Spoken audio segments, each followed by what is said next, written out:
어린이 시대의 소망 제10장. 예수님이 주인공. 삶으로 예수님을 증거할 수 있어요. 내 뒤에 오시는 이는 나보다 능력이 많으시니 나는 그의 신을 들기도 감당하지 못하겠노라. 마태복음 3장 11절 말씀. 어린이 여러분 안녕하세요. 준비물을 집에 놓고 학교에 가본 적이 있나요? 유치원이나 학교에 가기 전에 준비물을 챙겨야 해요. 만약 음악 시간에 리코더를 배워야 하는데 리코더를 챙기지 않으면 어떻게 되죠? 음악 시간에 아무것도 배울 수 없을 거예요. 시험을 보기 전에는 배운 것을 복습하면서 시험을 준비해요. 중요한 손님이 집에 오면 내가 놀던 장난감이나 어지럽혀진 옷을 정리해야 하죠. 오늘 본문에는 예수님을 만나기 위해 열심히 준비하며 살았던 침례 요한이 나와요. 침례 요한은 예수님의 제자였던 요한과 이름이 같지만 다른 사람이에요. 침례 요한은 어떻게 예수님을 만나기 위해 준비했을까요? 침례 요한은 어린 시절부터 광야에서 지냈어요. 이유가 무엇일까요? 죄가 주는 극도의 죄악상에 대한 감각을 잃지 않기 위하여 끊임없이 죄와의 접촉을 피했다. 광야에 들어간 첫 번째 이유는 당시의 이스라엘의 종교 지도자들로부터 받는 교육으로는 하나님에 대해 올바로 배우기가 힘들기 때문이었어요. 하나님에 대해서 가르치기보다는 어떻게 더 잘 먹고 잘 살 수 있는지에 대해 가르쳤어요. 침례 요한은 자신을 지키기 위해 죄된 사람과의 접촉이 없는 광야로 갔어요. 혼자 지내지 않고 여전히 사람들과 교류하였지만 세상의 탐욕에 빠지지 않기 위해 광야에서 살았던 거예요. 광야에 들어간 두 번째 이유는 천연계 속에서 하나님께 직접 교육을 받기 위해서였죠.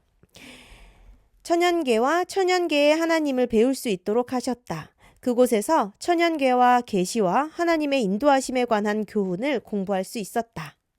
그러면 광야에서 지내는 침례 요한의 상태는 어땠을까요? 요한의 광야 거처가 있는 자연의 우울하고 끔찍한 상황은 이스라엘의 상태를 생생하게 묘사하고 있었다. 광야는 파릇파릇한 풀도 없고 동물도 많지 않은 곳이었어요. 광야에서 지내던 동안 요한은 메뚜기와 석청, 꿀의 종류예요. 그것들을 먹었습니다. 여러분은 어떤 음식을 좋아하나요? 예를 들어 고구마 피자를 좋아한다고 해봐요. 매일 아침, 점심, 저녁으로 고구마 피자만 먹는다면 어떨 것 같아요? 좋아요.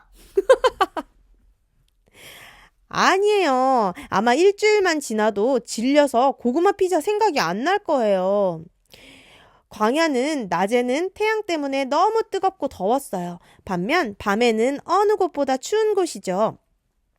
이런 곳에서 지내는 침례 요한은 아마 불편하고 힘들었을 거예요. 어느 정도 시간이 흐른 다음 사람들이 요한에게 침례를 받기 위해서 나오기 시작했어요. 그때 사두개인들도 같이 왔어요. 사두개인들이 침례 요한을 찾아간 이유는 무엇일까요?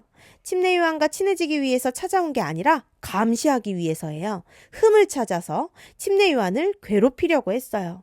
사두개인들은 엘리트 제사장들이었어요. 그들 중에는 부자가 많았어요.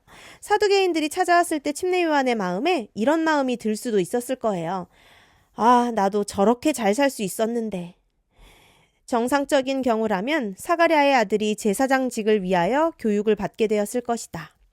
유대왕 헤롯 때에 아비야 반열에 제사장 한 사람이 있었으니 이름은 사가랴요. 그의 아내는 아론의 자손이니 이름은 엘리사벳이라. 누가복음 1장 5절 말씀. 아비야의 반열, 아론의 자손이라는 것은 굉장한 엘리트 가문을 뜻해요. 침례 요한도 만약 광야에 들어오지 않았다면 사두개인들과 똑같이 잘 살았을 거예요. 침례 요한의 시대에는 재물에 대한 탐욕과 사치와 과시에 대한 사랑이 만연했다.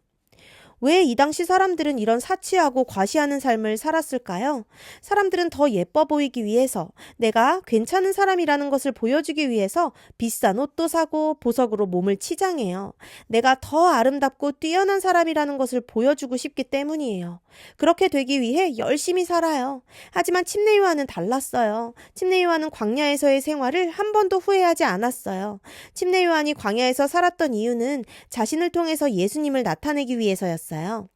요한은 자신의 삶을 통해 사람들에게 예수님을 보여주었어요. 요한은 아름다우신 왕을 바라볼 때 자신을 잊어버렸다. 침례 요한은 예수님을 보면서 나를 과시하거나 드러내고자 하는 마음을 잊어버리게 되었어요. 요한은 선천적으로 인간에게 공통된 결함과 약점을 가지고 있었으나 거룩한 사랑의 접촉은 그를 변화시켰다. 침례 요한이 이렇게 살 수 있었던 것은 그가 우리와 다른 특별한 사람이어서가 아니라 우리와 똑같은 성격을 가졌지만 예수님의 사랑이 요한을 변화시켰기 때문이랍니다. 이사야가 메시아의 영광을 그린 황홀한 묘사를 그는 밤낮 연구하였다. 요한은 이사야서에 나오는 예수님의 사랑을 연구했어요. 그래서 요한은 자신이 주인공이 아닌 예수님이 주인공인 삶을 살 수 있었던 거예요. 여러분도 예수님의 사랑을 말씀을 통해 매일 발견하면 좋겠어요. 그리고 예수님의 사랑을 주위 친구들에게 나누어 줄 수 있는 사람이 되기를 바랍니다. 끝.